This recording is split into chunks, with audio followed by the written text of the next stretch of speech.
In this video, we are going to learn how to prepare a temporary stained mouth of animal cell, and we will study the structure under a microscope.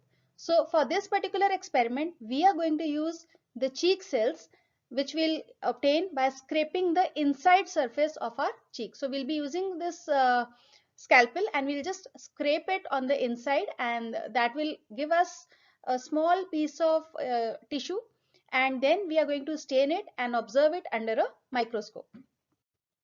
Material required for this purpose would be a compound microscope, some glass slides, cover slips, toothpick or ice cream spoon. Then we'll be requiring a stain, methylene blue, needles, brush and a watch glass. So let's discuss how to prepare the slide. We will take a slide as shown in this figure, and we are going to put a drop of water on the slide.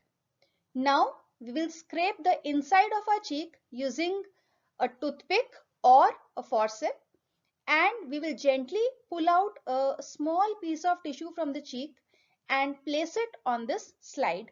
We will spread it evenly, and after that we will add a drop of stain, which is going to be methylene blue in this case. We use a stain so that the nucleus and the plasma membrane around the cell, they become clearly visible, as we are going to see in the next slide. After placing the cover slip on the slide, we observe it under the microscope, and this is the structure that is visible to our eyes. You can very clearly see this big prominent nucleus in the center, and this is all the cytoplasm, and this is the outer boundary of the cell or the plasma membrane. The small little dots that you see here, these are the bacteria which are normally present in our mouth. So this way you too can prepare a temporary slide of cheek cells and observe it under the microscope in your school lab.